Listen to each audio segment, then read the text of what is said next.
지난 주간에 일본 선교단에 소속된 두 교회를 방문했습니다. 사역자들을 만나서 여러 가지 이야기도 나누고 그동안 어떻게 교회가 되었었는지, 또 현재 진행하고 있는 이야기들, 앞으로 계획하고 있는 것들, 여러 가지 이야기를 같이 나누고 기도 제목들을 같이 나눌 수 있는 소중한 시간이 되었습니다. 그 여러 가지 생각들을 하게 됐습니다. 그 중에 가장 컸던 것, 중요했던 것은 기도에 대한 것이었습니다. 여러분 기억하시겠지만 작년부터 우리가 각 자치회별로 일본 선교연합에 있는 교회들 1대1로 연결을 해서 기도짝으로 기도하도록 만들었습니다. 기도 잘하고 계시죠? 네. 여러분 마음속에 찔리는 소리가 여기까지 들려옵니다. 우리가 전체를 대상으로 기도하는 것 좋지만, 일본 선교 위에서 세계를 품고 기도하는 것 좋지만, 그것에서 시작하는 것이 아니라 작은 교회 하나 품고 시작하는 것, 한 사람 위해서 기도하는 것, 거기에서부터 시작이 되어집니다. 우리가 각 자치회별로 한 교회씩 연결되어진 것 기억하시면서 그 교회 위해서, 그 사역자들 위해서 간절한 마음으로 기도할 수 있는 저와 여러분들 되었으면 좋겠습니다. 그런 깊은 관계가 되어질 때 올바르게 기도할 수 있고 올바른 관계를 이어갈 수 있게 되어집니다. 이제 우리가 자치회가 변경되고 있고 또 새로운 임원들이 세워지기도 합니다.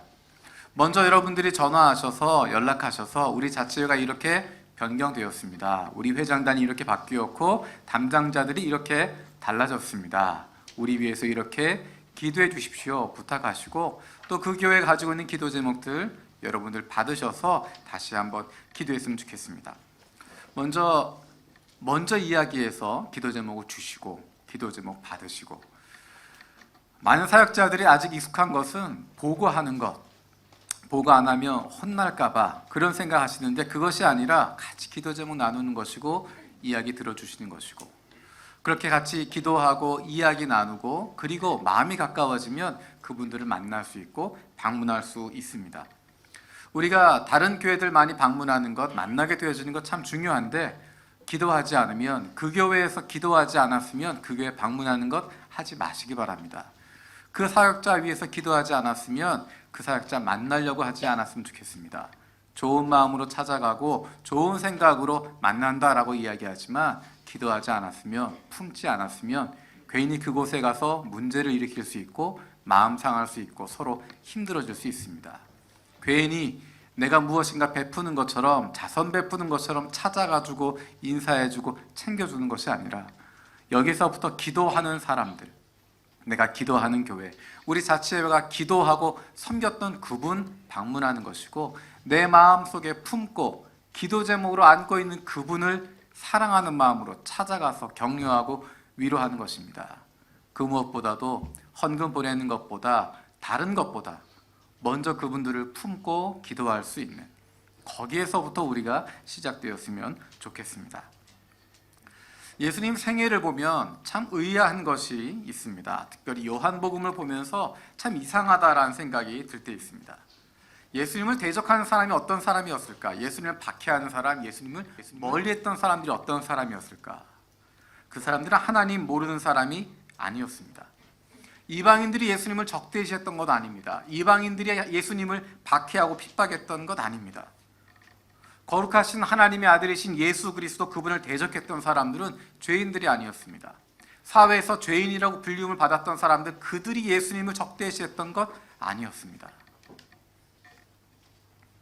세상 사람 누구나가 죄인이라고 지칭하고 손가락질하는 죄인들, 그들은 오히려 예수님을 환영하고 있었고 오히려 그분을 따르고 있었는데, 그들로부터 예수님이 어려움 당하셨다라는 이야기 전혀 기록되어 있지 않은데, 예수님을 대적하고 예수님을 박해하고 핍박하고 심지어 죽이려고 했던 사람들은 그 당시 가장 거룩하다고 생각되었던, 가장 종교적이라고 생각되었던, 스스로도 남들이 일컫기에도 의롭다라고 생각했던 종교 지도자들이었습니다. 하나님의 말씀을 모르는 사람들이 예수님을 핍박했던 것 아니었습니다. 하나님의 말씀으로 온 몸을 휘감고 있었고, 그 말씀이 적혀져 있는 옷을 입고 있었고, 그 말씀이 적혀져 있는 그 조그만 상자들 옷깃에 달고 있었던, 머리에 메고 있었던, 모든 생활이 하나님의 말씀으로 이루어졌다라고 이야기하는 사람들, 인생 전체가 하나님의 말씀과 함께한다고 하는 사람들, 그리고 그들의 인생의 가치가 하나님의 일을 하는 것에 있다고 생각했던 사람들, 더 나아가서 그들이 먹고 사는 문제가 하나님 말씀에 달려 있었던, 하나님의 일을 하는 것이 그들의 생사가 걸려 있었던 그 거룩하고 종교적인 사람들이, 의롭다라고 이야기했던 사람들이 바로 말씀이신, 하나님의 말씀이신 예수 그리스도를 핍박하고 죽이려고 했습니다. 이게 아이러니하지 않습니까? 우리가 새벽에 말씀을 나누고 있는 사도행전에서도 마찬가지입니다. 사도 바울을 죽이려고 했던 사람, 핍박했던 사람, 그를 방해했던 사람은 이방인들이 아니라, 하나님을 모르는 사람들이 아니라, 하나님의 말씀에 대해서 관심 없는 사람들이 아니라, 오히려 하나님 안다고 이야기하고 하나님의 백성이라고 이야기하고 오히려 하나님의 말씀대로 살아간다고 자부하고 있는 유대인들이었습니다. 하나님 말씀대로 하나님의 백성이라고 이야기했던 유대인들이 오히려 말씀이신 예수 그리스도를 부정하고 있었고, 하나님의 말씀 선포되어지는 것, 예수 그리스도가 선포되어지는 것, 그것을 방해하고 있었고 거부하고 있었고 핍박하고 있었습니다. 참 아이러니하지 않습니까? 하나님 말씀대로 살아간다고 하는 사람들이, 하나님의 말씀이 삶의 최우선이라고 하는 사람들이, 하나님의 일을 한다고 하는 사람들이 왜 예수님을 핍박하고, 왜 하나님의 말씀을 선포하는 사도 바울을 핍박하고 죽이려고 하는 것이었을까? 종교적인 열심을 많이 가지고 있는 사람일수록 어쩌면 정말 중요한 것이 무엇인지를 잊어버릴 수 있습니다. 한창 열심히, 종교적으로 열심을 다하고 있는데 그 일이 하나님 아버지의 일이 아니라, 하나님을 기쁘시게 하는 일이 아니라, 그 일이 종교적인 일 속에 나를 기쁘게 하는 일로, 나를 드러나게 하는 일로 머물게 되는 경우가 있습니다. 왜 그 일을 하고 있는지 목적을 상실해버리는 것입니다. 그러면서 다른 사람 정죄하게 되고 평가하게 되고, 사람을 살리는 것이 아니라 오히려 사람을 죽이는 일들을 하게 되어집니다. 오늘 본문에 그런 장면이 등장합니다. 오늘 본문에 그런 종교적인 열심을 가지고 있는 사람들과 예수님이 부딪히는 장면이 등장하게 됩니다. 더 정확하게 이야기하면 부딪히기 시작하는 장면입니다. 다음 주 이후에 앞으로 3주에 걸쳐서 계속 이 이야기가 등장하게 됩니다. 예수님이 어떤 분이신지 예수님이 직접 말씀을 통해서 가르치시는 장면들이 등장합니다. 그 내용들은 종교적인 열심을 가지고 있었던 유대인들에게 그들의 생각이 어떻게 잘못되었었는지, 그들이 어떻게 하나님의 마음을 모르고 있었는지 하나님의 말씀을 통해서 지적하고 계시고, 하나님의 말씀을 직면하도록 만들고 계시고, 그들이 눈을 뜨도록, 귀를 열도록 말씀을 선포하고 있습니다. 그 말씀이 바로 예수를 만나면 시리즈입니다. 지난주부터 시작해서 앞으로 5주간에 걸쳐서 이루어지는 모든 말씀이 하루에 이루어진 일입니다. 단 하루에 이루어진 일들을 우리가 5주간에 걸쳐서 살펴보게 되어집니다. 그날은 바로 안식일이었습니다. 지난주 본문 마지막 절 여러분 혹시 기억하십니까? 우리 지난주 마지막 절, 지난주 본문의 마지막 절, 요한복음 5장 9절 말씀 같이 읽도록 하겠습니다. 시작.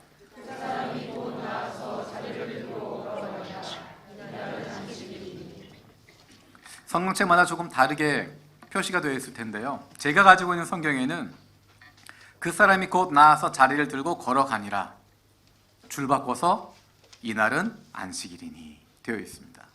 그냥 9절 앞부분에 있는 것처럼 곧 그 사람이 나아서 자리를 들고 걸어가니라 라고 끝나면 될 텐데, 그 뒤에 몇 단어가 붙어 있습니다. 이날은 안식일이었다. 이 구절은 마치 앞으로 무엇인가 문제가 나올 것이라고 하는 것, 이 안식일이라고 하는 것이 무언가 문제거리가 된다고 하는 것을 우리에게 보여주고 있습니다. 마치 앞으로 나올 일에 대해서 복선을 이야기하고 있는 것 같습니다. 여러분, 영화나 미니 시리즈 같은 거 보시면 한 편으로 끝나는 영화가 아니라 시리즈로 나오는 영화, 1편, 2편 계속 나오는 영화들 보면 마지막에 꼭 등장하는 장면이 있습니다. 그 영화에 있었던 모든 문제는 다 해결이 됐습니다. 그래서 뭐 어떻게 오해도 풀렸고 문제도 해결됐고 업무도 다 끝냈고 임무 다 완수했고 기분 좋게 딱 끝납니다. 그런데 마지막에 전혀 관계없는 사람이 등장하거나 전혀 뜬금없는 상황이 딱 펼쳐집니다. 그리고 음악이 어떤지 여러분 기억하시죠? 그 전까지 좋은 음악, 해피하게 음악이 나오다가 딱 그 장면이 나올 때 음악이 달라집니다. 두둥 그러면서 뭔가 긴장하게 만드는, 아 여기에 뭔가가 있겠구나 생각할 만한 그런 복선을 주는 장면들이 있게 되어집니다. 모르시나요? 영화를 안 보시나요? 일본에 와서 보니까 영화가 너무 비싸더라고요. 너무 비싸서 영화를 마음껏 보러 갈 수 없는 그런 안타까움이 있습니다. 사랑하는 자녀들하고 같이 영화 보러 가십시오. 조금 비싸더라도, 조금 비싼 돈 들어가더라도 그 돈 아껴서 사랑하는 자녀도 같이 보러 가시기 바랍니다. 비싸서 못 가는 게 아니라, 돈이 없어서 못 가는 게 아니라 마음이 없어서 안 가는 겁니다. 조금만 마음을 두면 자녀들과 함께 영화 보러 갈 수 있습니다. 그리고 사랑하는 남편과 또 아내와 사랑하는 친구와 같이 영화 보러 가는 겁니다. 얼마나 핑계가 좋아요. 목사님 설교하는데 시리즈로 된 영화의 뒷부분에 복선이 나온다고 하더라. 그걸 꼭 봐야 된다. 이거는 내 즐거움을 위해서가 아니라 목사님 설교를 잘 이해하기 위해서 내가 꼭 해야 되는 거였다. 그렇게 이야기하고 보시면 됩니다. 한 편으로 끝나는 거 말고 시리즈로 되는 거, 뭐 1, 2, 3로 나오는 영화 보시기 바랍니다. 보시면 맨 끝장면에 보통 그게 등장해요. 앞에 이야기랑 관계없는 것 같은, 전혀 다른 이야기가 시작될 만한 꼬투리를 하나 보여주게 됩니다. 지난주에 그냥 38회 된 병자 고치는 거로 딱 끝날 수 있는데 거기서 딱 끝나고 다른 이야기 감축했는데 그 마지막에 구절 마지막에 암시하는 부분, 복선을 깔고 있는 것이 등장한다는 것입니다. 그것은 오늘의 본문을 이끌어가는 것입니다.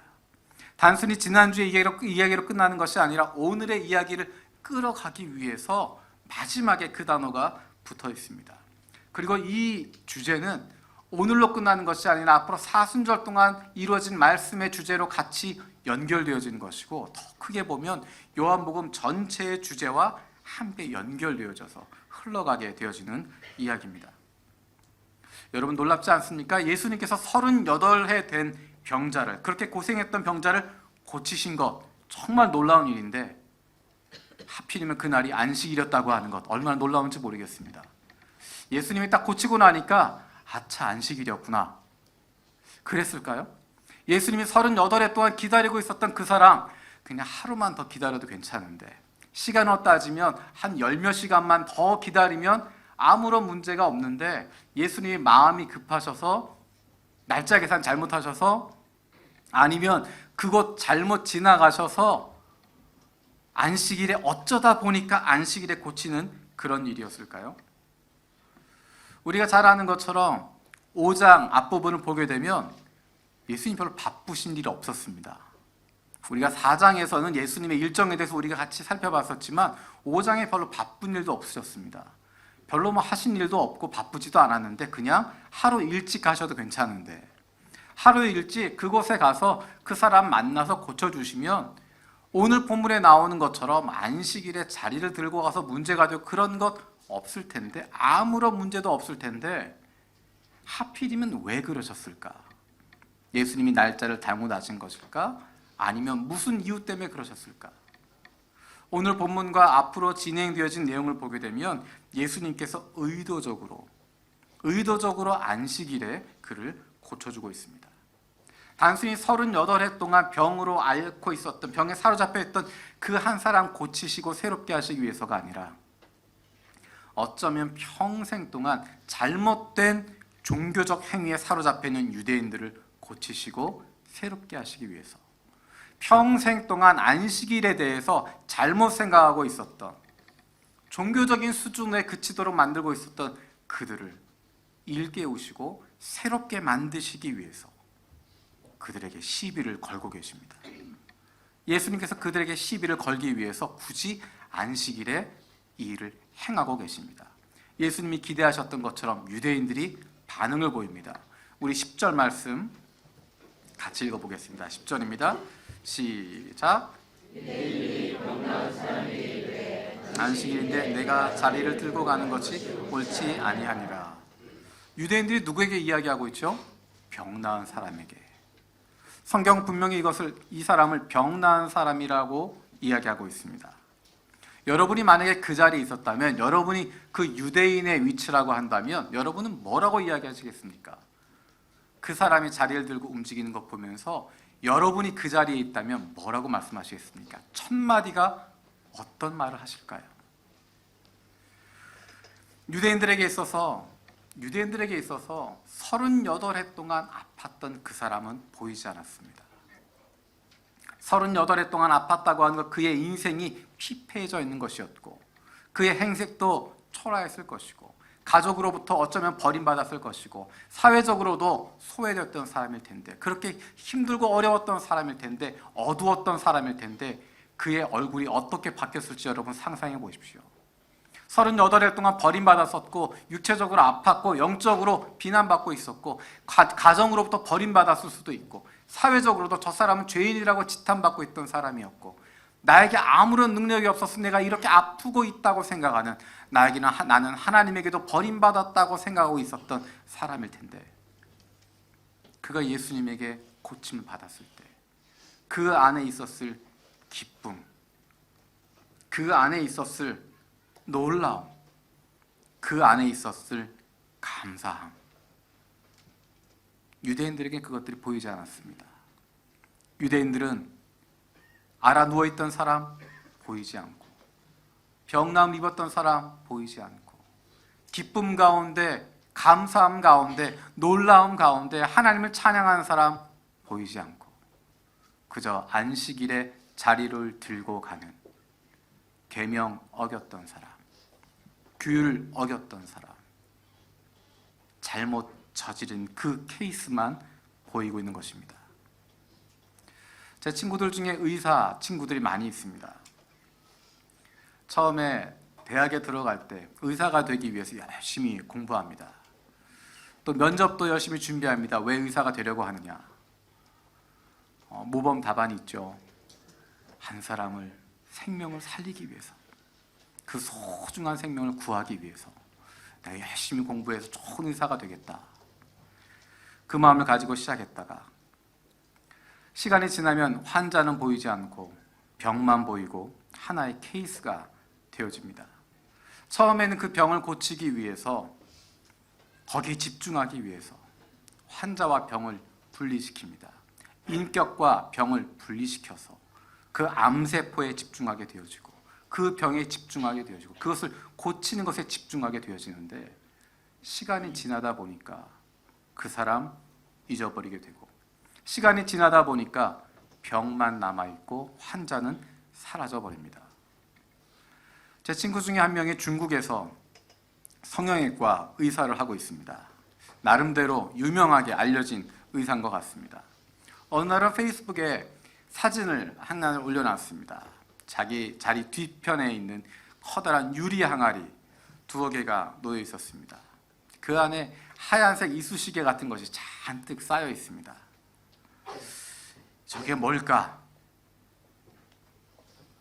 그동안 깎아냈던 하악들, 뼈 이야기하는 것입니다. 성형수술하느라고 뼈를 깎아냈던 그 턱뼈들, 깎아낸 그것들을 기념으로 모아둔 겁니다.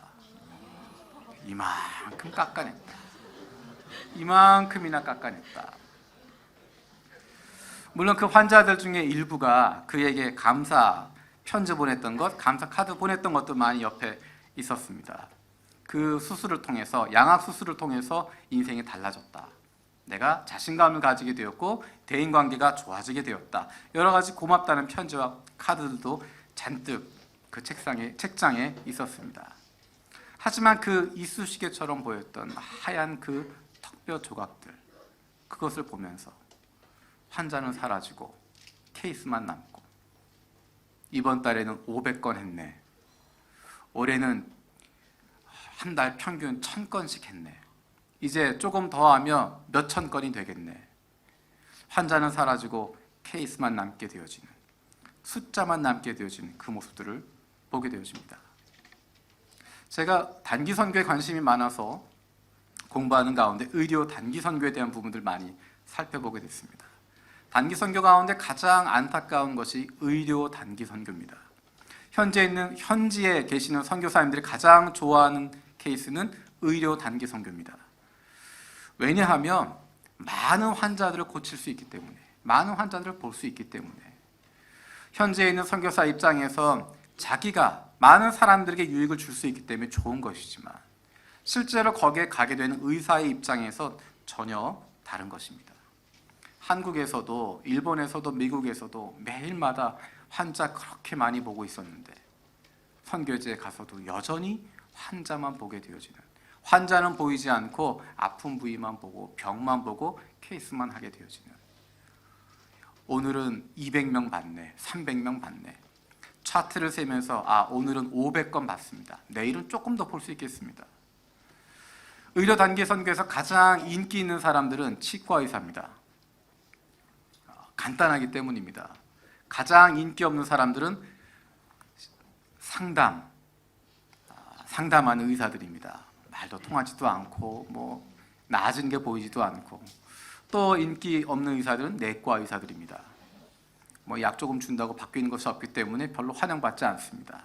가장 환영받는 사람 치과 의사, 그리고 외과 의사.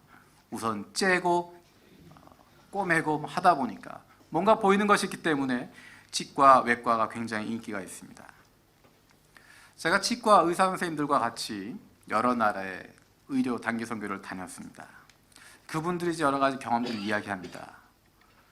늘 이야기하는 것은 뭐냐면, 목사님, 지난번에 제가 하루에 500개를 뽑았습니다. 하루에 500개 뽑으면 손이 얼얼합니다. 그 이빨들은 다 사가 있어서 뽑기 참 어렵습니다. 이 사람들의 이빨은 어떻습니다.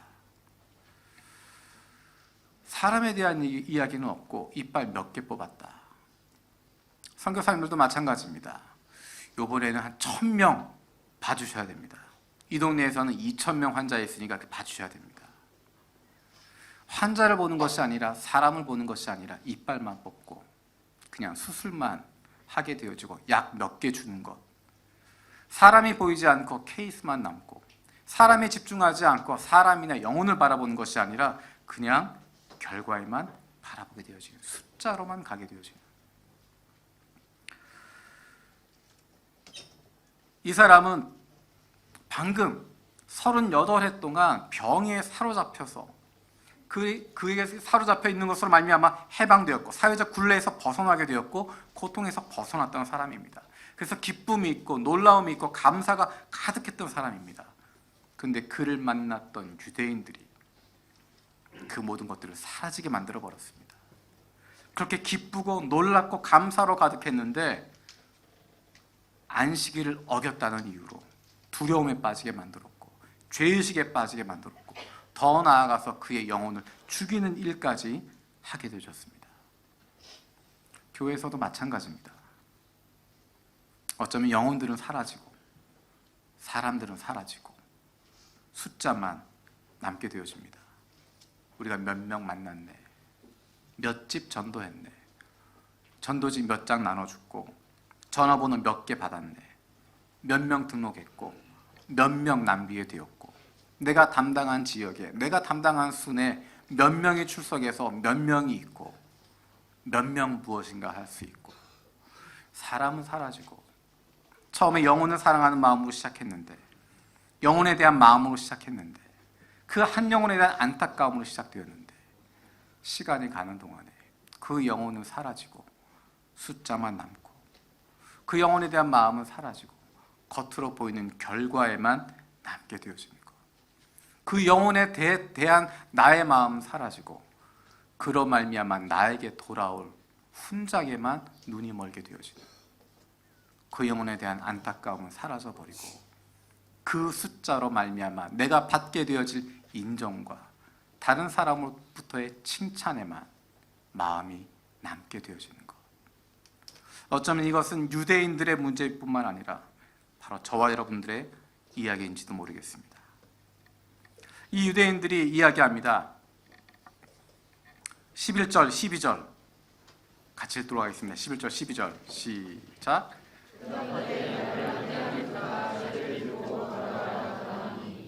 그들이 묻되 너에게 자리를 들고 걸어가라는 사람이 누구냐 하되. 이 대화에서도 마찬가지입니다. 그 사람은 병남을 입었던 사람이 중심을 두는 이야기는 무엇이냐면 나를 낫게 한 사람입니다. 나를 낫게 한 사람, 그 사람의 이야기를 하고 있는데 유대인의 관점은 그것이 아니라 너에게 자리를 들고 가라고 한 그 사람에게 관점을 두고 있습니다. 나를 낫게 한 사람, 그 사람을 회복시켰던 사람, 그 사람을 살아나게 했던 사람, 그 사람의 구원을 베풀었던 사람, 거기엔 관심이 없고 내가 생각하는 종교적인 열정, 그것 따라오지 못하는 사람, 그 일 감당하지 못하는 사람, 안식일 규정 어기고 있는 사람, 거기에만 초점을 두고 있고 거기에만 관심을 두고 있습니다. 16절 말씀 읽어보겠습니다. 16절입니다. 시작.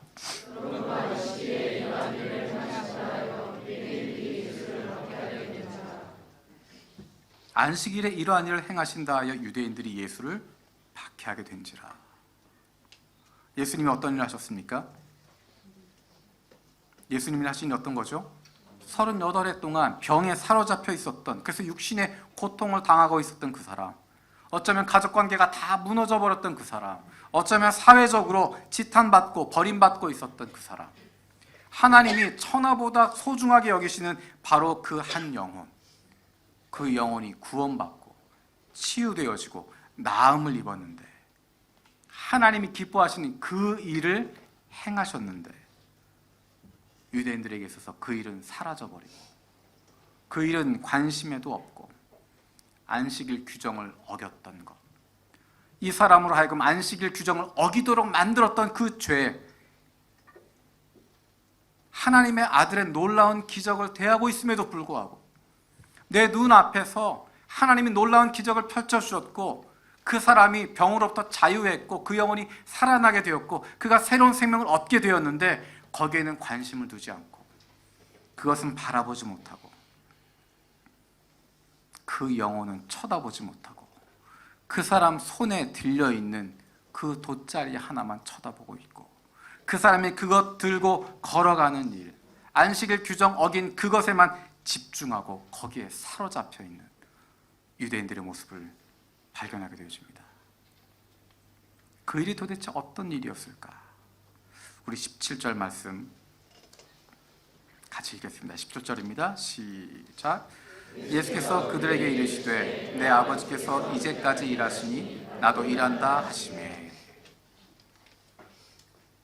아버지의 일, 예수님이 하시고 계셨던 그 일은 바로 아버지의 일이었습니다. 하나님 아버지의 일을 하는 것이었습니다. 생명을 살리는 것입니다.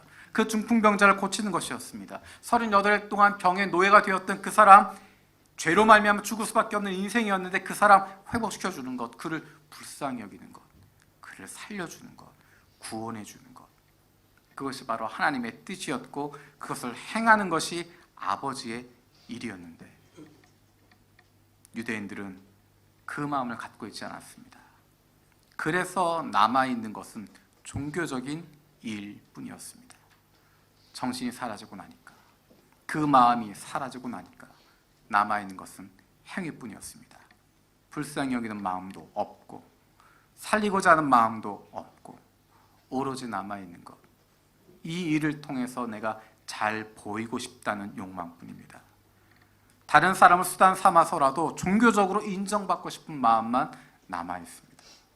다른 사람 정죄해서라도, 다른 사람 죽여서라도 내가 종교적으로 이만큼 우월한 사람이라고, 나는 종교적으로 이만큼 열정 있는 사람이라고, 나는 종교적으로 이만큼 거룩한 사람이라고 그것 인정받고 싶은 것이고, 그것 통하여서 다른 사람에게 훈장받고 싶은 것이고, 다른 사람에게 잘했다 칭찬받고 싶은 것이고, 그 마음의 중심이 사라지고 나니까, 그 영혼에 대한 마음 사라지고 나니까, 하나님 아버지에 대한 마음 그것 잃어버리고 나니까 종교적으로 인정받고 싶은 것 외에 다른 것 남지 않게 되어지고 오히려 다른 사람을 죽이게 되어집니다.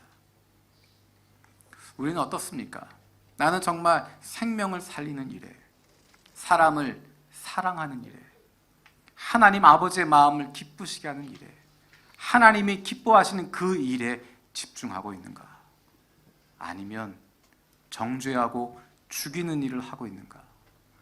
하나님의 일을 한다라고 이름 붙이고 있지만, 하나님이 원하시는 일이라고 이름 붙이고 있지만, 그 일을 통해서 하나님이 기뻐하시는 그 일을 감당하는 것인지, 아니면 그 일을 통해서 내가 인정받고 싶은 것이고, 내 이름이 높아지고 싶은 것이고, 내가 잘했다 칭찬받고 싶은 그것만 남아있는 것인지. 예수님이 유대인들에게 기름을 아예 부으십니다. 안식일에 잘못했다는 것, 그것만 가지고도 분노가 치밀어서 예수를 박해하기 시작하는데, 거기다 아주 기름을 붓고 계십니다. 여러분 보이십니까? 유대인의 마음속에 분노로 활활 타오르는 장면. 안식일에 그런 일이 있다고 막 신경 쓰이고 마음 편치 않고 불편하고 박해해야지라고 마음먹고 있는데 아주 기름을 부었습니다. 뭐라고 부은 거죠? 하나님을 아버지라고 이야기하고 있습니다. 우리 18절 말씀 한번 읽어보겠습니다. 18절 시작.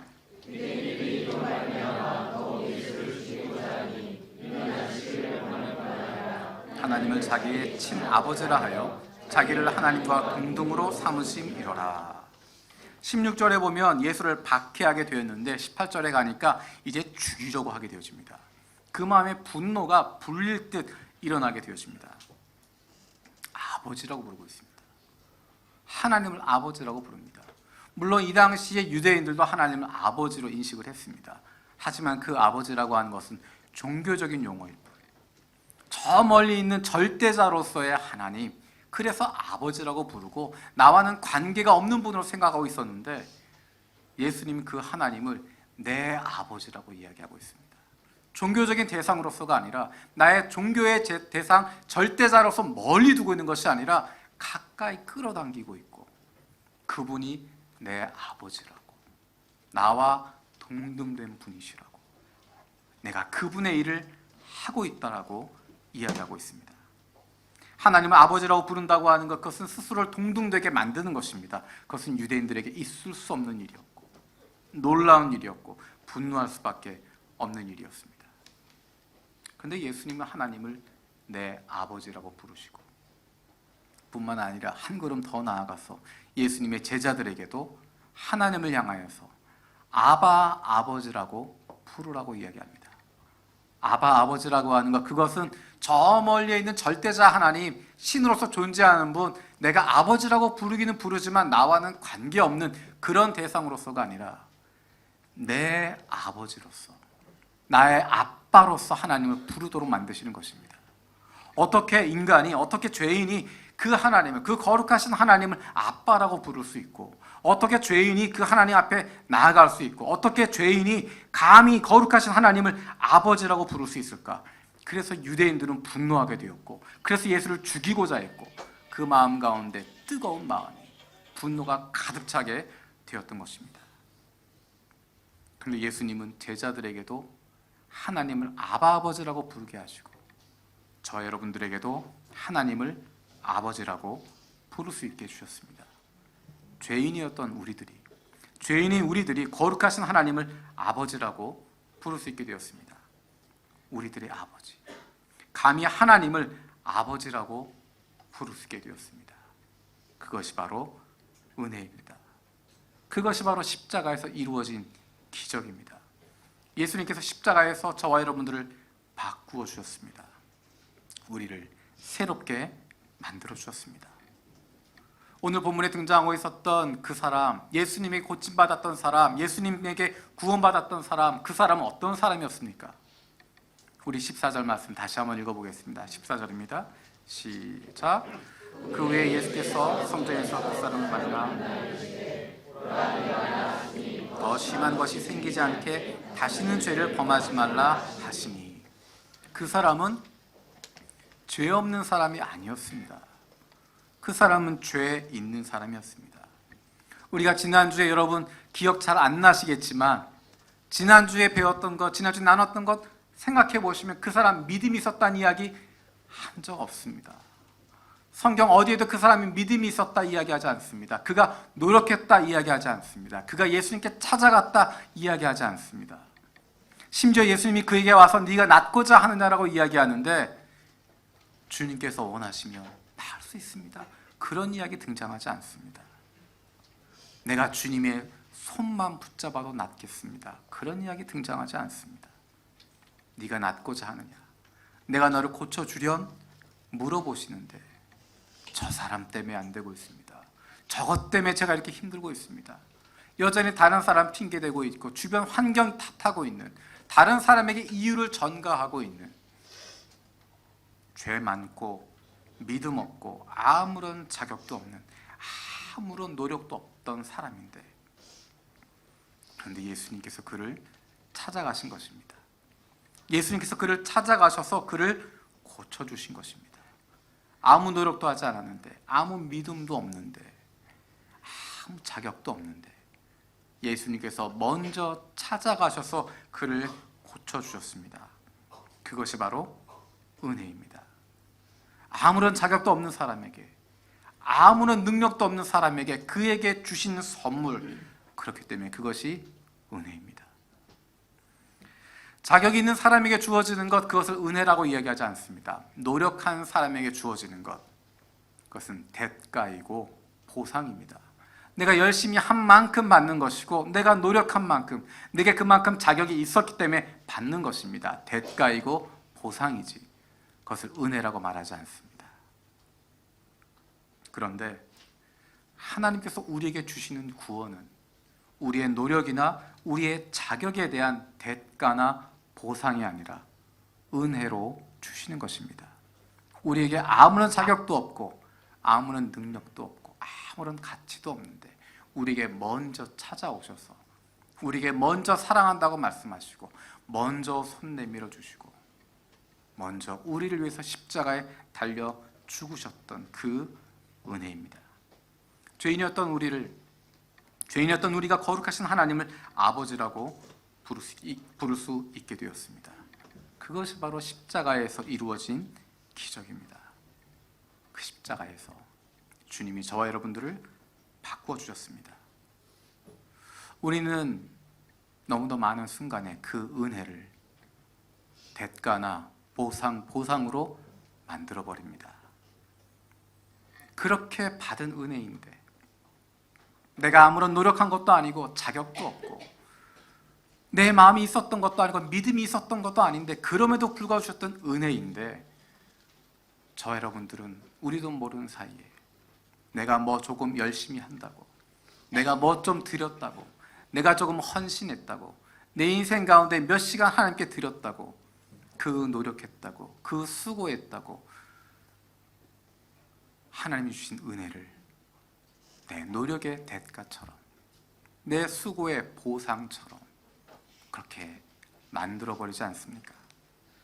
내가 은혜를 잊어버리면 은혜를 잃어버리게 됩니다. 남의 은혜도 빼앗게 됩니다.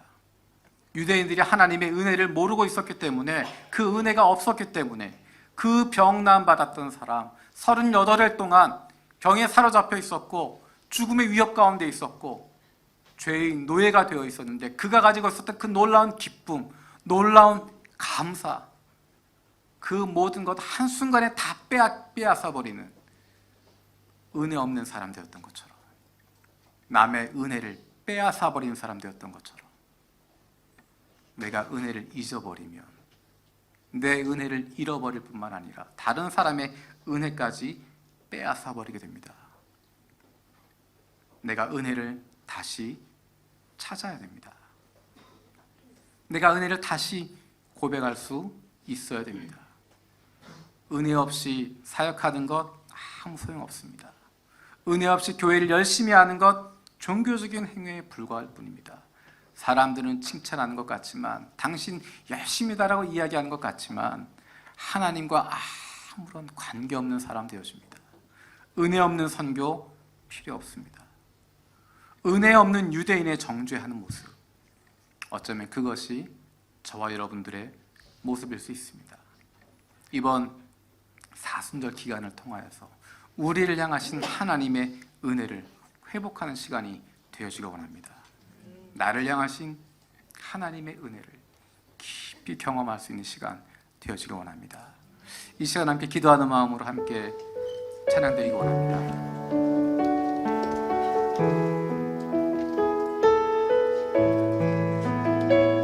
삶이 변화되어지고 새로워지고 자유하게 되어지는 것, 내 삶이 변하는 것, 주님의 은혜입니다. 주님이 우리에게 은혜를 주셔서 우리가 살아나는 것이고, 우리에게 은혜를 주셔서 충만해지는 것이고, 우리에게 은혜를 주셔서 새로워지는 것입니다. 주님의 은혜가 우리 안에 가득 차게 해주시고, 우리가 잊어버렸던 은혜 다시 한번 깨닫게 하시고, 우리가 잃어버렸던 은혜 다시 한번 회복하게 해주시고, 어쩌면 빼앗겼던 은혜 다시 가득 채워주시옵소서.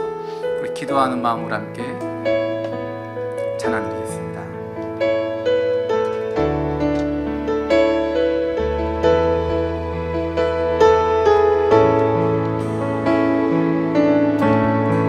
시작됐네. 우리 주님의 능력이 나의 삶을 다스리고 새롭게 하네. 자유하네. 죄와 사망으로부터 나의 삶은 변하구나. 충만하네. 다시 한번 고백합니다. 시작됐네. 시작됐네.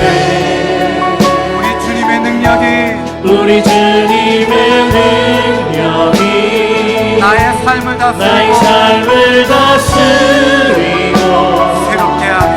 새롭게 하네. 자유하네. 자유하네. 죄와 사망으로부터 죄와 사망으로부터 나의 삶은 변하구나. 충만하네. 은혜로다. 주의 은혜 한량없는 주의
천하보다 소중한 그 영혼 바라보지 못하고 그가 구원받게 되어지고 치유받게 되어지고 하나님 앞에서 놀라운 기쁨과 감사함으로 가득 차 있었는데 우리는 그저 종교적인 모습으로 그 사람 비난하고 정죄하고 그 사람의 기쁨을 빼앗아 버리고 그 사람 두려움 가운데 몰아넣고 그 사람 죄의식 가운데 빠지게 만들어 버리고 영혼을 살리셨던 하나님의 일을 하는 것이 아니라 그 한 사람 통하여서 내가 인정받고 내가 더 종교적으로 완벽한 사람처럼 보이고 내가 종교적으로 더 헌신된 사람처럼 보이고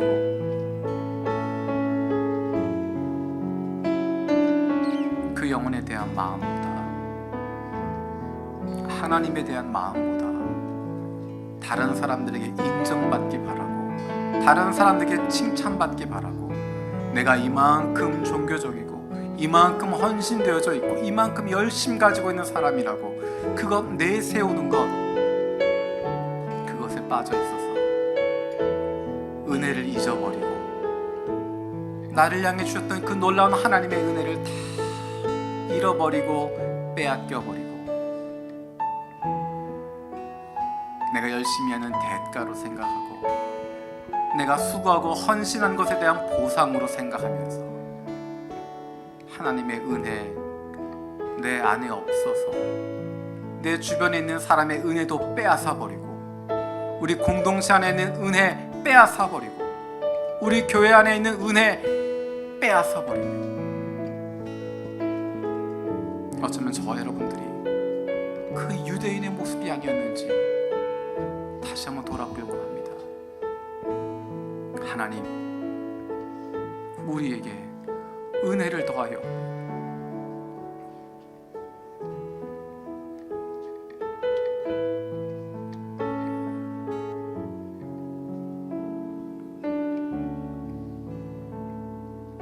우리에게 은혜를 깨닫게 하여 주시옵소서. 내 안에 잊어버리고 있었다. 내가 잃어버리고 있었다. 내가 빼앗겨 버렸다. 그 하나님의 은혜가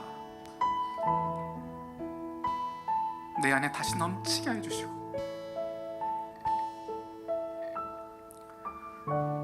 우리가 다시 하나님 안에서 살아나게 하시고 생명을 얻게 해주시고 구원의 기쁨이 넘치게 되어지는 하나님의 은혜가 넘치는 사람들 되게 하여 주시옵소서. 우리가 찬양했던 것처럼 나의 삶이 하나님의 은혜로 말미암아 새롭게 되었음을 고백하게 하여 주시고 우리의 가정이 주님의 은혜로 말미암아 새로운 가정으로 살아가게 하여 주시고 우리 공동체가 하나님의 은혜가 넘치는 공동체가 되어서 그 은혜로 말미암아 서로 품어주고 사랑하고 용서할 수 있는 서로 안아줄 수 있는 서로 살려줄 수 있는 주님이 원하시는 아름다운 공동체 되게 하여 주시옵소서. 이 시간 함께 기도하겠습니다.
그 유대인들의 모습이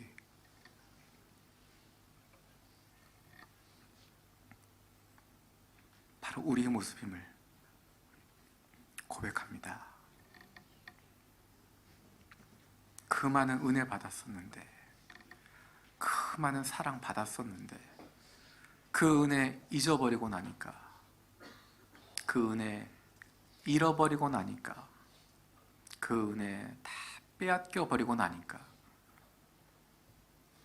이 유대인들처럼 종교적인 행위만 남았고, 종교적인 율법만 남았고, 종교적인 겉모습만 남았고, 그것 통하여 내가 인정받고 싶어하고, 그것 통하여 내가 칭찬받고 싶어하고, 그것 통하여 나의 가치를 드러내고 싶어했던 그 모습만 남아있던 것, 그 유대인들의 모습이 바로 우리의 모습이었음을 고백합니다.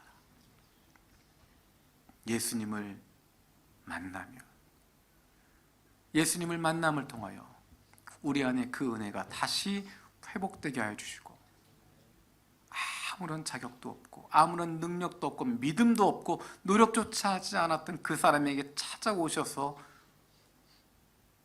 회복시켜 주시고 구원해 주셨던 것처럼,